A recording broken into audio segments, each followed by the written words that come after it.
DeepSeek-ийн цахиурын өндийнхэн төгсөн цохилтод хамгийн бага өртсөн нь Apple байлаа. Гисэн идэж Apple компани хиймэл оюун виртуал бодит байдлын төхөөрөмжийн салбарт өрсөлдөгч нараас хоцорч эхэлсэн нь тус компани шинэ технологийн хөгжүүлэлтийн чанар суларч байгааг харуулж байна. Techforum технологийн нэвтрүүлгийн энэ удаагийн дугаард Apple-ийн дараагийн том зүйл юу байх вэ гэдэг талаар ярилццгаая. Та ChatGPT эсвэл Google-с технологийн салбарын хамгийн сүүлийн үеийн трендийн талаар хайхад хиймэл оюун, VR төхөөрөмж, ухаалаг шил, роботын талаарх мэдээллүүд гарч ирнэ. Эдгээр технологиудад $3.5 их $80 үнэлгээтэй Apple тэргүүлж байна гэж хэлэхэд бэрхээ. Тэд эдгээр өнгөрсөн жил Apple Intelligence буюу Apple-ийн оюун ухаан нэртэйгээр өөрсдийн экосистемд нэвтрүүлэх хиймэл оюуны функцүүдийг танилцуулсан ч бүрэн ашиглалтанд ороогүй л байна. Харин нөгөө талд Samsung, Google-ийн хамтрал ухаалаг утсыг агентийн системийн түвшинд авчирч чадсныг S25 загвар харуулсан. Моделийн хувьд OpenAI, Anthropic, Google, Baidu-гийн түвшинд энэ зэрэгцэж чадахгүй байна. DeepSeek-ийг Apple-тай харьцуулахад маш бага нөөцөөр дэлхийн нийтийг шуугилсан модель бүтээж чадсан нь томоохон технологийн компаниудад сэрүүлэг боллоо гэдгийг ерөнхийлөгч Дональд Трамп хүртэл онцолсон. Apple-ийн хамгийн сүүлийн үеийн инновацлог бүтээгдэхүүн болох Apple Vision Pro яг жилийн өмнө худалдаанд гарсан ч төдийлөн амжилт олсонгүй. Хэдийгээр Vision Pro технологийн гайхалтай шийдэл мөн хэдий ч ялалт авчрах түлхүүр биш гэдэг нь борлуулалтаас нь харагдана. Хэрэглэгчид илүү хөнгөн, илүү хямд үнэтэй хүртээмжтэй ухаалаг шил ашиглахыг хүсэж байна. Үүнийг Meta-гийнхан маш чадварлаг хийж тэдний Ray-Ban-тай хамтран бүтээсэн загвар хамгийн өндөр борлуулалттай ухаалаг шил болоод байна. Хэдийгээр Apple ухаалаг шил бүтээж байгаа талаар хэдэн жилийн өмнөөс их сурвалжууд мэдээлж эхэлсэн ч эхнээсээ хөгжүүлэлтүүд нь зогсож байна. Тэд хамгийн сүүлд MacBook-тэй хосолж ажилладаг ухаалаг шилний төслөө зогсоогоод байгаамаа. За мөн биедээ ажиллах чадвартай ухаалаг шил хөгжүүлж байгааг их шуун байгаа ч ойрын хугацаанд гарах төлөвгүй байна. Apple дамжуултгүй болсон бүтээгдэхүүнүүд цөөнгүй бий. HomePod, PowerMac G4 Cube, iPod Hi-Fi, iPod Photo гэх мэт зах зээл дээр амжилт олоогүй төслүүдийг нэрлэж болно. Тэгвэл Apple-ийн хувьд дараагийн том зүйл юу байх вэ? Автомашин биш гэдэг нь тодорхой болсон. Яагаад гэхээр тэд өнгөрсөн жил 10 гаруй жилийн турш төгжүүлсэн автомат жолоодлоготой автомашин бүтээх төслөө зогсоосон юм. Ингэснээр энэ салбарт Google, Tesla болон Хятадын Huawei, Xiaomi дараагийн програм хангамжаар тоноглогдсон автомашины зах зээл өрсөлдөхөр болж байна. Энэ төсөл зогссны дараачаар Apple-ийн дараагийн том зүйл робот байх болно гэх мэдээллүүд цацагдсан ч компани зүгээс баталгаажуулаагүй хэвээр байгаа юм. Хамгийн сүүлийн мэдээлэлээр хэрэглэгчийнхээ харах өнцөгт тааруулан хөдөлдөг автоматсан гартаа ухаалаг дэлгэц хөгжүүлж байна гэх мэдээлэл цацагдаад байгаамаа. Гэхдээ энэ бол мэдээж албан ёсны мэдээлэл биш. Харин Apple-ийн орлогын гол их үүсвэр нэр хүндийнх нь баталгаа болсон iPhone-утас 2020 оноос хойш дөрвтөө шинжлэгдсэнгүй. Тухайн үед 5G сүлжээг дэмждэг болж дизайны хувьд томоохон өөрчлөлт оруулж ирсэн. За тэр цагаас хойш үзүүлэлтийн хувьд том ахиц гараагүй нь борлуулалт буурах гол шалтгаан нь болоод байна. Гэтэл бусад ухаалаг утас үйлдвэрлэгчид 2, бүр 3 нугардаг загваруудаа зах зээл дээр зарж эхлэдэг байгаа юм. Apple-ийн анхны нугардаг дэлгэцтэй утас 2026 онд гарах төлөвтэй байгаа ч албан ёсны мэдээлэл байхгүй хэвээр. Гэтэл Samsung энэ жил 7 дугаар үеийн нугардаг дэлгэцтэй ухаалаг утсаа танилцуулна. Хэдийгээр Apple шинэ технологи, шинэ инновацийг төрүүлж нэвтрүүлэхэ болсон ч тэдний суур технологи хамгийн шилдэг нь хэвээр.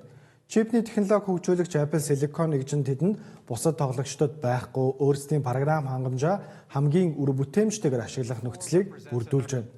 M цувралын чип MacBook-уудыг 20 цагаас дээш цэнгээ барих боломжтой олгож, хиймэл оюуны модулийг ачаалуулах хамгийн шилдэг зөөврийн төхөөрөмж болох гол хүчин зүйл нь болж байна. Иймдээч Apple компани Nvidia-гийн хамгийн сүүлийн үеийн график картуудыг хэрэглэгч нь биш. Бусад компаниуд Nvidia-гийн график картны төлөө очрлож байхад Apple өөрсдөө хөгжүүлсэн нь хамгийн зөв сонголт байсан гэж хэлэхэд болохоор байна. Зарим судлаачид жижиг хиймэл оюуны загварыг боловсруулахад 3-4 MacBook холбож ашиглах нь Nvidia-гийн график картуудыг ашиглахаас илүү хямд, илүү үр дүнтэй гэдгийг ч хэлж байна. Энэ нь тус компани хувьцаа DeepSeek-ийн давалгаанд бага өртөх болсон үндсэн шалтгаан юм. Хэдий Apple шинэ технологид тойрог байгаа ч тэдний хитвж улам зузаарсаар байна. iPhone-ы борлуулалт зөвхөн Хятадын зах зээлд ихэд 11% буурсан ч үйлчилгээнээс орж ирэх орлого нь нэмэгцээр байна. App Store, iCloud, iMusic, Apple Plus-ын орлого өнгөрсөн улирал түүхэн дээд зэгтээ хүрч $26.3 тэрбум төржээ. Үүний ачаар ашигын маржин нь түүхэн дээд буюу 46.9% болсон байна. Өнгөрсөн жил Apple компани нийтдээ 124.3 тэрбум долларын орлого хийж чадсан ба за үүний бараг тал нь л цэвэр ашиг гэсэн үг. Одоо Apple-ийн үйлчилгээний салбар нийт орлогын 21%-ийг бүрдүүлж 100 тэрбум долларын бизнес болжээ. Одоо харин гол асуудал болох Apple шинэ салбарт яагаад амжилт гарахгүй байгаа гэдэг талаар ярилццгаая. Нэгдүгээрт Apple хэтэрхий том компани болчихсон. 3.5 их 80 долларын үнэлгээ гэдэг бол манай улсын эдийн засгаас 175 дахин их гэсэн үг. Иймд хэд эрсдэлтэй алхам хийх нь хэдэн 100 тэрбум долларын үнэлгээг нь нэг өдрийн дотор өгөх хийх аюултай. Хөрөнгийн зах зээл ямар харгас вэ гэдгийг Nvidia-гийн өнгөрсөн 7 хоногийн уналд тод харуулсан. Мөн Google-ийн ChatGPT-ийн араас яарч гаргасан Bard chatbot 100 тэрбум долларын зах зээлийн үнэлгээг алдахад хүргэж байсан юм. Хэдийгээр зах зээлийн үнэлгээ унах нь бодит алдагдал биш ч гэлээ ямар ч компани удирдлага ийм эрсдлийг үүрхийг хүсэхгүй. Тиймээс гигант компаниуд шинэ технологи хөгжүүлж байгаа стартапуудыг худалдаж авах нь элбэг байдаг.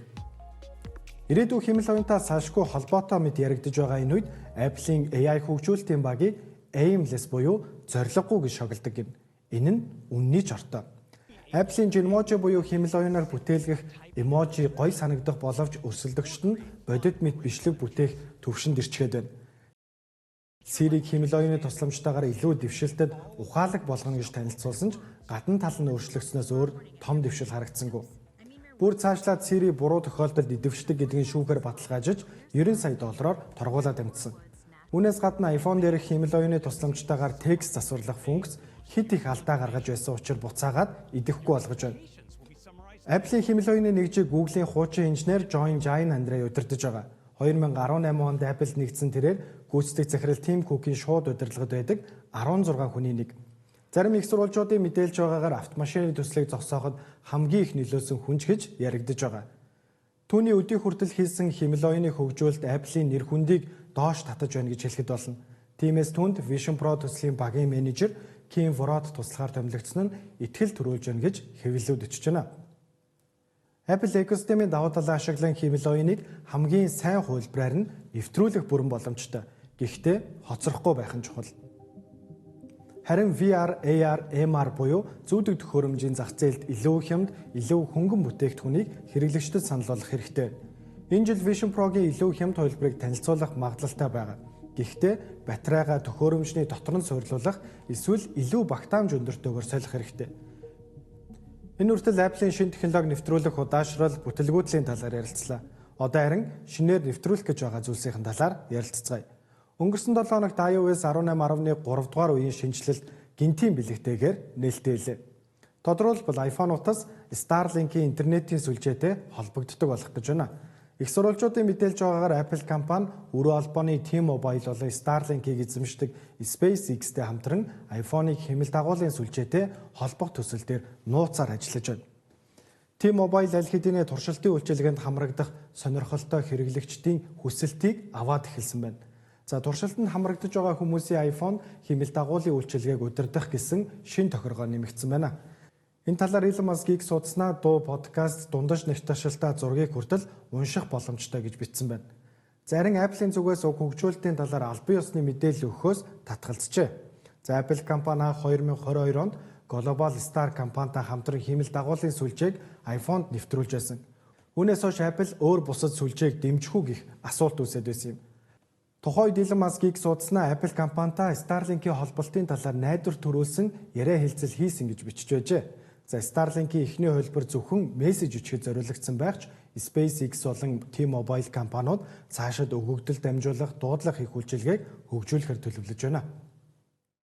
Дараагийнх нь Apple компани Confetti гэх код нэрээр урилга илгээх шинэ нэмэлтийг хөгжүүлж байна. Тэд сүүлийн жилүүдэд өөрсдийн календарийн аппликейшн дээр том өөрчлөлтийг оруулаг байгаа. Зарим энэ удаад нэмэлтийг календарь суурилсан байдалтайгаар нэвтрүүлэхээр төлөвлөж байгаа юм байна. За хэрэглэгчид ямар нэгэн арга хэмжээний урилга, найз нөхдрүүгээ илгээхдээ энэ нэмэлтийг ашиглах боломжтой юм а. Одоогийн байдлаар ямар нэгэн тодорхой нэмэлт мэдээлэл өгөөгүй байна. Гэхдээ ойрын хугацаанд танилцуулна гэсэн хүлээлттэй байна. Apple-ийн гүйцэтгэх захирал Tim Cook өнгөрсөн улирлын санхүүгийн тайлангаа танилцуулахдаа хэмэл оюуныг онцолж бид энэ технологиг ашиглаж гайхалтай зүйлс хийх болно гэсэн байна. Wall Street-ийн гол анхаарлаа хандуулж байгаа сэдвийг онцлох нь мэдээж хэрэг. Гэхдээ хэрэглэгч бидэнд зугаатай гэхээсээ илүүтэйгээр бүтээлчээр ажиллахад шаардлагатай хэмэл оюунууд хэрэгтэй байна.